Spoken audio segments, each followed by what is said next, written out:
Salam ediz tomaşaçylar. Bugün biz sizin bilen tarihin iň çuňur gatlaklaryna, milletimiziň gözbaşy bolan Beýik Oğuz Hanyň döwrüne syýahat ederiz.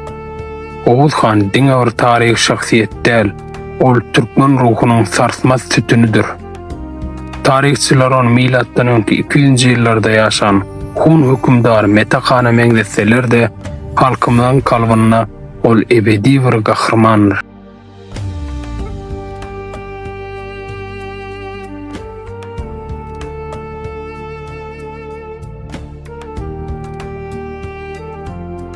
Oğuz Han dogulanyna adatdan daşar alamatlar peýda bolýar.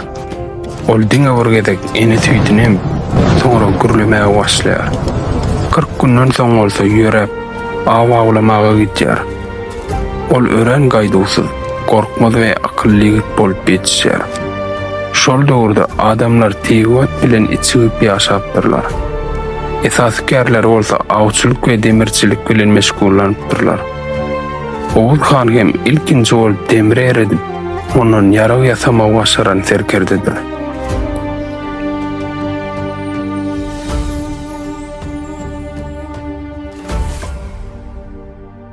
Oğuz Han Orta Aziýanyň ýüregine, mukaddes ötken daglarynyň saýasyna, Issyk Göliň we Seyhun derýasynyň boýlaryna höküm sürüpdir.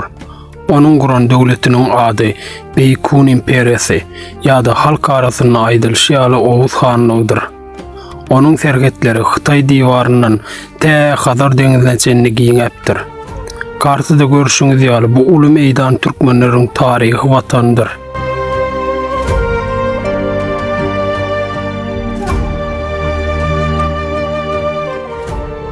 Oğuz Hanyň durmuşy hem edil edebiýat ýaly täsin.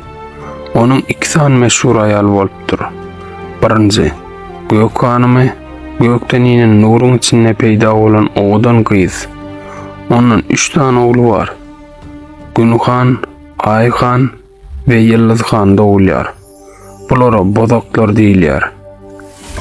İkinji, Yer Hanymy, bir köliň ortasyndaky daragyň gowundan tapylan zenan. Ondan hem 3 oğlu bolýar. Gök Han, Dağ Han ve Deniz Han dogulýar. Bulara 3 oklar diýilýär. Bu 6 oğuldan bolsa türkmen halkynyň sütünini düzýän 24 san Oğuz boyu gelip çykýar. Oğuz Han we onuň halky biziň şu günkü ak öý diýip atlandyrýan göçme durmuşa laýyklaşdyran kämil jaýlarda ýaşapdyrlar. Bu öýler diňe bir düşelge däl, eýsem älemiň we asmanyň guruluşyny aňladypdyr. Öýüň içindäki ojaňly urdusy maşgalanyň agzybirligini, tärimleri bolsa halkyň arkalaşygyny aňladypdyr. Adamlar şol döwürde atlar eýeläpdirler.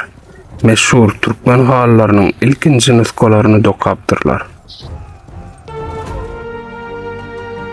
Oğuz Han ömrüniň ahyrynda oğullaryny ýygnap, olara uly sapak berýär.